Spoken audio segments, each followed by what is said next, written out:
Germany unveils its first national security strategy. Berlin argues geopolitical events have triggered this move. But why now? And how is it being seen in Europe and beyond?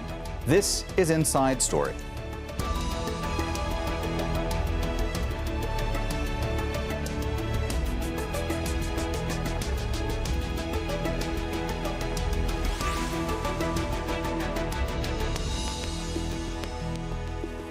Hello and welcome to the program. I'm Mohammed Jamjoom. A new security strategy for a new era. Germany has acknowledged its safety shortcomings are a problem that down the line could turn into a crisis. Now it's looking to strengthen its domestic and regional safety through a national security strategy. But in an age of rapidly advancing technology and China's rising influence, Berlin admits it's navigating uncharted territory. So how will Germany's plan affect its role as Europe's strongest economy? And with Russia and Ukraine at war, will its tougher stance on Beijing lead to new alliances? We'll explore all this and more with our guests, but first, this report by Katia Lopez-Hodoyan. Europe's leading economy is now looking to also lead in regional security. Germany is laying out its plan to boost military spending through its new strategy for national security. But critics say it needs to do more to convince allies of its commitment. I want to make sure that the national security strategy is not the end point, but the starting point from which we will organize a process of cooperation between all levels of government, the economy and society to strengthen our security in the long term. Scholz says the war in Ukraine has exposed deficiencies in Germany's military, and critics say the country's reliance on Russian energy exports left it vulnerable to political pressure from Moscow. Issues that perhaps didn't seem crucial to Berlin a few years ago are now seen as potential problems. Security in the 21st century is about more than military and diplomacy. Security means reliably getting essential medicine at the pharmacy. It means not being spied on by China when meeting friends, or not being manipulated by Russian bots when scrolling through social networks. China is Germany's most important trading partner, with imports and exports between the two valued at more than $300 billion. But Berlin now says Beijing is also a growing threat. It suspects China will use its economic power to extend its political influence, particularly as Europe relies on it for minerals needed to sustain a carbon-neutral economy.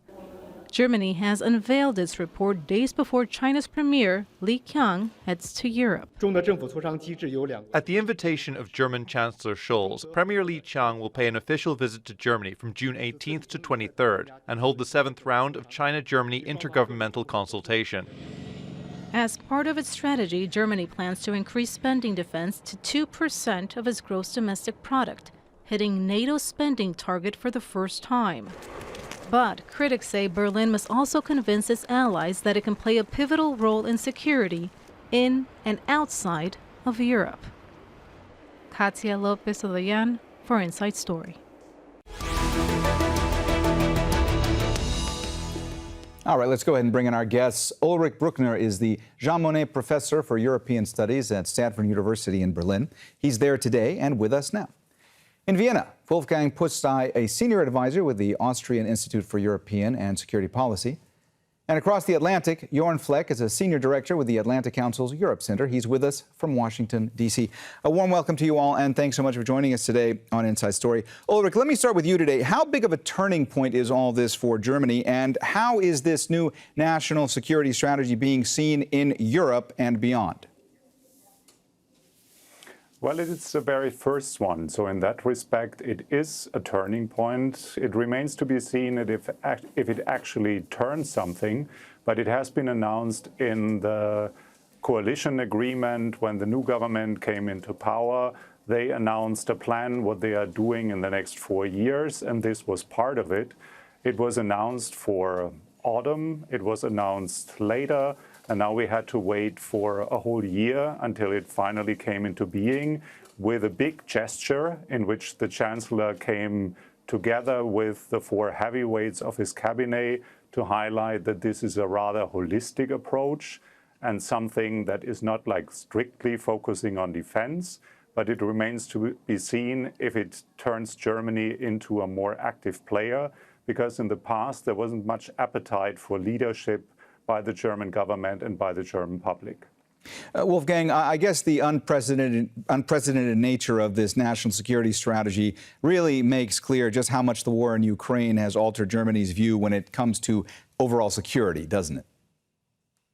Actually, it's certainly a remarkable document, but as just mentioned before, they started working on it already before. But of course, it was heavily influenced by the developments in Ukraine and also by the other global developments. It needs to be seen if it's really a remarkable, influential document. It needs to be seen if it does not just remain ink on the paper. And let me also stress, this document has also some shortfalls. It's not very precise in several key areas. But altogether, I fully agree, it's a major leap forward for Germany and for Germany as a key member of Europe, of the European Union and of NATO. Jorn, from your vantage point, how does this change things now? Germany has this national security strategy. So what will the country be able to do now that it wasn't already doing as a result? Well, I think we should remember the purpose of these type of strategy documents. If you look at the U.S. national security strategy or British or French counterparts, I don't think these documents should be taken as the silver bullet, as the solution to everything with the stroke of one pen. We should keep that in mind. I think on balance, the new German national security is a net positive for Germany, for its allies, and for Berlin's role in NATO and the European Union. Yes, there are shortcomings, a lack of urgency, ambition, and clarity on some key points. The follow-through, the operationalization, the budgetary side of things. Wolfgang already alluded to some of this, but I do think this strategy is one important step, a step away from 3 decades of German carefreeness, carelessness, some people would say, on strategic matters and security matters, and a step towards defining German interests, security-proofing German decision-making, and building up a more robust and forward-looking strategic culture in Germany. One small but important step towards that goal. So, Ulrich, one of the more interesting omissions in all of this is that there is no National Security Council that will be going along with this national security strategy. I want to ask you, from your point of view, why? Why was a National Security Council not created as well? Well, this is a specificity of the German political system. We came from a highly centralized history with Nazi Germany being fully centralizing power in the hand of the Führer and the NSDAP. And ever since Germany decentralized and the federalization of the Federal Republic actually meant decentralizing power, not only from the national level to the Länder, like the regions, but also a separation of power in the cabinet. So the Chancellor, as the most powerful position in the political system, is not steering everything. He defines the guidelines in which direction we are heading, but foreign policy, strategy planning happens in the portfolio of the foreign minister, which in a coalition government is normally not the portfolio of someone from the party of the Chancellor, but the junior partner. Today it is the Green Party. And there was a lot of struggle within the coalition, whether it's good to have a steering institution that would then be chaired by the Chancellery, or whether we keep it as it is. And in the end, the Green Party succeeded. Jorn, it looked to me like you were reacting to some of what Ulrich was saying there. Did you want to jump in? I think there are historical reasons for this decision, but I think in this particular case, the political dynamics in a complex and difficult three-way coalition are probably the more decisive factor. I think on the one hand, there's the Chancellery and Chancellor Scholz that wanted to preserve maximum freedom of maneuver, freedom of action on key foreign policy items, foreign and security policy issues. And then there was the Foreign Office, and specifically the Green Foreign Minister Annalena Baerbock, who wanted to not give away even more of the foreign policy decision-making to the chancellery away from the Foreign Office. I think that's a key factor. It's a real and missed opportunity not to have a more cross-cutting, coordinating, permanent body like a National Security Council in the German system that is heavily fragmented, especially when you're talking about and when your goal is that policy of integrated security that runs through the national security strategy. If you want a whole of government approach, then you also need to figure out ways of institutionalizing and operationalizing that, and that's a missed opportunity here. Wolfgang, let me get your take on all this. From your standpoint, do you think that the creation of a National Security Council would help implement the vision laid out by the strategy? And also, from your point of view, what are the potential foreign policy consequences of all this? Well, I can only agree that this is certainly a shortfall, that there is no National Security Council. On the other side, I understand the domestic constraints in Germany of domestic policies. Nevertheless, as said by my two colleagues, day-by-day coordination of Germany's foreign security policy will be much more difficult, much more challenging. It will be much less flexible. And especially if there is a requirement for crisis reaction on day-by-day coordination of crisis reaction, this is certainly more challenging if there is no National Security Council available. Of course, they could create some ad hoc structures, but as with every ad hoc structure, it's not perfect if, in comparison with with a permanent institution, no doubt about it.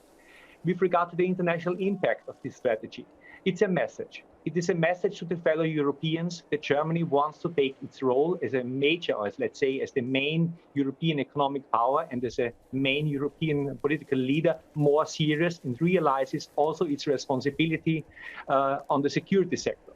On the other side, it's also a message to the world, because Germany also states in this paper that they have realized that they have a global responsibility. This is not only about mentioning China as a partner, competitor, and as a systemic rival, as they call it. It's also about Germany as a global actor with a global responsibility. And they stress once again, in careful wording, that Germany is prepared to serve as a permanent member of the Security Council in the course of a comprehensive reform of the Security Council. So Germany also wants to get on the global stage. Ulrich, you heard Wolfgang there talk about China and China's role in all of this. I want to ask you, in this national security strategy, Germany is saying that China poses a growing threat to global security. From your point of view, was this a surprise, considering the fact that China is Germany's top trading partner? I mean, the document doesn't say, still says that China is a partner, a competitor, and a rival, but how big of a shift is this language that we're seeing now? I think it is a shift, and I think this matters more than the nitty-gritties of institutional innovations, because this is a first step in a direction of redefining Germany's role. And it's not like everything is put into this document and then we know for the next 10 years what is happening. It's more a signal to get everyone on board outside Germany and also addressing the public that we have to redefine our role. And part of the redefinition is that we have to give up our lifelines. The one lifeline was we can rely on cheap energy imports from Russia. The other lifeline is we can rely on cheap products that we outsource to China and continue with the separation of, well, we don't like your human rights record and we don't really see what's happening in the Pacific because we are not directly involved, but we hear from the United States that we should do more, but we keep everything separate. This is not working anymore. And this is a signal in the direction that we are recalibrating our relationship with China, but it will be the beginning of a longer process in which Germany defines a China strategy, and then the China strategy will also be part of a European China strategy. So this will be the most important change. Jorn, I can see that you want to jump in, but before I let you do that, I also want to ask you, the fact that the German government is also preparing a specific strategy regarding China. Chancellor Scholz declined to say when that might be published or released. Let me ask you, when do you think that might be ready, and what do you think that might include? So given the delays of this national security strategy, I don't want to necessarily try to predict when the China strategy might follow. And as Ulrich has already alluded to, this will be a difficult process in this three-way coalition where some are trying to balance the economic interests and the slow shift of de-risking the economic relationship between Germany and China on the one hand, and a much more hawkish stance vis-a-vis Beijing on the other side. I would say, I would underline what Ulrich said, that I think there's actually, some have criticized the strategy for only half a dozen mentions of China. I think we should, when you read the strategy, much like many other European strategy documents or conversations about China, not everything about China always says China on it. I think if you look at the resilience chapter, there's a lot of talk on technology dependence, on innovation, on critical minerals, on cyber, on supply chains, and so on, that are all in one or another way related to China and vulnerabilities and dependencies that Germany has to address. So, and then there's also the endorsement of the de-risking approach by the European Commission, by President Ursula von der Leyen, and a reference to wider Europe. So it's too simple to simply do Control F China, and that's intellectually a little bit lazy and doesn't reflect the shift on China in the strategy and in German thinking. But that will be a process. It will be a longer process, as Ulrich said. Wolfgang, I saw you shaking your head along to, well, nodding along, rather, to some of what Jorn was saying there. So go ahead and jump in. Yes, actually, I agree with him. One must not forget, such a public strategy document is also a message to your partners, to your opponents, and to your, keeping China in mind, systemic rivals. And Germany obviously doesn't want to jump into the face of China, but it wants to be a predictable actor for its partners, for its opponents, and also for China. They want China to realize that they are considering, that they are aware that China is, let's say it more carefully, a challenge for Germany. And they are aware that they need to do something about it. And what I think is a very important issue, that they are about talking about diversifying the resources. This is certainly necessary for Germany and for the whole of Europe. And I would say, with regard to this, in most areas, Germany leads the way. Let's keep in mind what happened during the COVID-19 pandemic, when in Europe we had quite a lot of problems with medication and with other issues. And now it's crystal clear that Germany has realized this, and that they are also willing to take somehow a leading role. And let me stress and underline, this is not only important for Europe, this is also important for the wider European region, and also for other areas like Africa and the Pacific. Ulrich, I want to talk again about China for a couple of minutes. We heard earlier in Katja's report that critics say that Germany's reliance on Russian energy exports left it vulnerable to political pressure from Moscow. These are issues that perhaps didn't seem crucial to Berlin a few years ago, but they're now seen as potential problems going forward. How problematic could this be for Germany going forward? Well, in the past, Germany and the European Union were kind of independent in formulating a strategy with other partners. Now, with the war in Ukraine, the balances change. And a lot of observers believe that the relationship between the United States and the European Union will change in favor of the United States, or have changed already.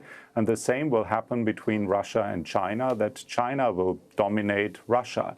And in that situation, both junior partners will be pushed to take sides and to readjust the relationship. In the case of Germany, we are in a different situation than many other EU member states, because our big economic companies like the chemistry giant BASF or the big car manufacturers are so heavily invested in China that a decoupling would harm the German economy, as China saved us in the financial crisis, when there was such a demand for luxury cars that it helped us to maneuver out of the crisis with less harm than those who were less engaged in China. Wolfgang, looked to me just now like you wanted to jump in, so go ahead. Well, with regard to China, as said before, it's necessary for Germany and for Europe to be very careful. It is important not to alienate China, because it is needed, as it is also stressed in the strategy, as a partner for solving some global issues. China is necessary as a partner for containing climate change. It is necessary as a partner for Africa, for a strategy on Africa. It is necessary also for containing migration, as China has a huge influence in Africa, and as some people say, it's ruining the countries down there. Wolfgang, so I'm sorry to interrupt you, but while you're on that thought, let me just ask you, we know that the German government is about to sit down in, I think, a few days' time with senior Chinese officials. Meetings are going to be happening in Berlin. Obviously, these meetings are going to be touching on, very sensitive issues. How is Germany going to navigate all this? They need to be extremely careful, and they need to be aware of their strategic interests, and this is perfectly outlined in this national security strategy. It is certainly necessary to find some kind of compromises. It's, on the other side, also necessary to pressure China with regards to some issues of global interest, especially with regard to climate change. We are debating and discussing in Europe about containing our air pollution and so on, forgetting that China is one of the most important countries with regard to air pollution. So it is really a difficult question. And on the other side, keeping the Taiwan question in mind, it is necessary to prevent a war between China and Taiwan, because this would have a disastrous impact also on the European economy, keeping in mind the production of various electronic pieces in Taiwan. So it's really a difficult issue, and it's important that China is aware through this strategy that Germany has realized the problems, that Germany is aware that something needs to be done about it. Jorn, what does all this mean when it comes to European security cooperation with the U.S.? Does this mean that Germany is going to be taking the lead in all this going forward? Again, I think, as you say in German, der Weg ist das Ziel, the journey is the reward. Having mobilized a whole of government discussion on this in order to build up that more robust strategic culture, in order to drive forward what I would call mentale Zeitenwende, so the mental Zeitenwende, that mental shift in German strategic thinking, is an important step in the strategy. There's a real commitment in this document to transatlantic security and defense, to a greater role, more responsibility on the German side, the commitment to the 2% defense spending NATO goal, albeit on a multi-year average. We can talk about that perhaps a little more. Commitment to the eastern flank, defense of the eastern flank of NATO in Central and Eastern Europe, commitments to nuclear sharing. Now, these are commitments that I think the United States expects of Germany in any case. But it is important to send the signal from Berlin that, okay, we have understood, and we have understood that our key allies are expecting a greater role from us. The key point now becomes, how do you operationalize this? How do you underpin this in terms of budgets? And how do you implement and drive this forward, both on the operational side and the strategic culture side? Ulrich, Jorn just brought up Germany's NATO commitments. From your vantage point, how does Germany see its role in NATO and within Europe going forward? Well, this is an interesting question and very hard to answer, because I don't see the operational side as the major stumbling stone. I see public opinion as a bigger problem, because we have lived this illusion for so many years that we can count on a peace dividend when the Cold War was over, and now we focus on reforming our welfare state and addressing climate change and demography problems and whatsoever. And suddenly we wake up with war in Europe and we have to respond to it. And the third lifeline might also be that we count on cheap security provided by whoever is in the White House. And this is a very optimistic scenario. So we have to bring a lot to the table, and informing the German public that Germany should take a leading role and declares its independence from what used to be very convenient and take a leadership role and do painful things has not sunken in public opinion. So you probably get a lot of support if you just announce that we do more and we take responsibility. But when it comes to the practical implications, and we have seen this with every single step of a reform process that the new government has announced since last year, the appetite for more or dealing with the consequences or who wins and who loses in this faces very harsh opposition by not only the opposition parties, but also by public opinion. So it remains to be seen how far a government can actually go with a new strategy. Ulrich, we don't have a lot of time left, but let me just ask you, the security strategy also addresses things like strengthening society to face issues like cyber threats and climate change. But does it get into specifics? Does it say how these challenges will be faced or dealt with?